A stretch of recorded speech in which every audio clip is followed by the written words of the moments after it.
Ticket prices have consistently been a hot topic among WWE fans, and for good reason. Saying ticket prices have been rising is an understatement. WWE event ticket prices surged significantly after TKO Group Holdings was created in 2023 when Endeavor combined WWE and UFC under one umbrella. The future of WWE can be viewed from two primary angles: financial sustainability and fan base retention. Pro wrestling has long been known as a working class sport.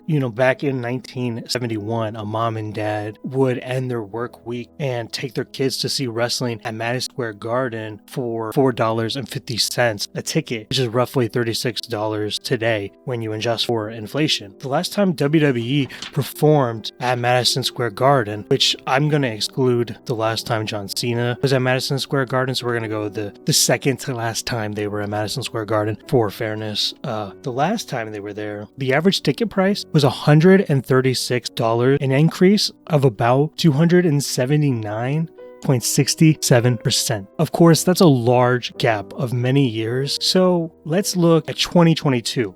A little more recent, the year before the TKO merger. Vince McMahon, it was his last year in charge, and when Roman Reigns and the Bloodline were telling the most intriguing story in wrestling history. On April 4th, the Raw after WrestleMania, and I will say this is probably the most comparable to a Madison Square Garden show because they didn't do Madison Square Garden shows at this time because they couldn't sell it back at the time. So it was the Raw after WrestleMania with 10,392 attendees, and the average ticket price for that show was $75 a person, representing an 82.24% increase over the previous benchmark. And 82% is a lot. But here's a counterpoint. WWE is a business. That same year, the 2022 show drew 10,392 fans, while this recent Madison Square Garden show that we're talking about attracted 18,290 fans. This increase suggests WWE is currently in high demand, and these numbers are unlikely to drop soon. Triple H claims after every PLE, the highest grossing whatever, showing that WWE and TKO continue to generate revenue. But what about the fans? Earlier in the discussion, I described a scenario where a working class family could attend a wrestling event at an affordable price. Vince McMahon, despite his flaws, transformed WWE into a global powerhouse by redefining professional wrestling as a family-friendly form of sports entertainment. Along with creating a family-friendly product, he had to attract families by offering affordable prices thanks to his approach. Wrestling stories have been passed down through generations from grandparents and parents falling in love with wrestling to their kids, experiencing the thrill of being in those arenas. Wrestling stories have been passed down through generations from grandparents and parents falling in love with wrestling to kids experiencing the thrill of being in those arenas. The new era of WWE's TKO raises an important question.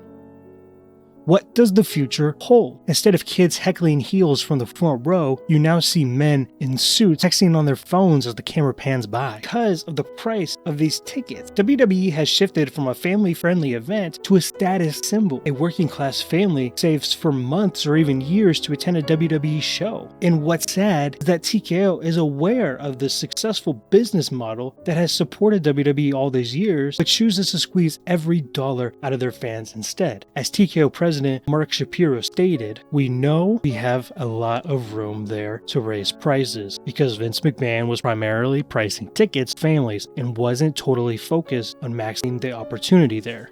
TKO has decided to keep young and working class fans away from the culture that built WWE, even as they remained loyal to the company through its lows in the 2010s and early 2020s. Is this sustainable? I don't think so. But I also don't believe WWE's doomed. I believe the quality of creative content will eventually decline. Fewer people will want to pay for tickets as more celebrities decline to appear. Wrestling loses its trend status, similar to what happened at the end of the Attitude Era, when only diehard fans remained, and this trend has continued to this day. With all entertainment, concerts, sports, and wrestling, the more people attend, the more fans can be employed. If you want to change that, don't go. Fans can complain online all they want, but if WWE sells out shows, it shows they don't really care. In 2022, WWE made $1.29 billion, and in 2024, WWE made $1.398 billion, making a 8.36 27% of an increase from 2022. Now, this isn't including the ESPN and Netflix deals that started in 2025, as the fourth business quarter hasn't been reported yet for this year. But with only an 8% increase, ask yourself, is what WWE doing sustainable? And maybe you can answer that question by clicking on this video. See you next time.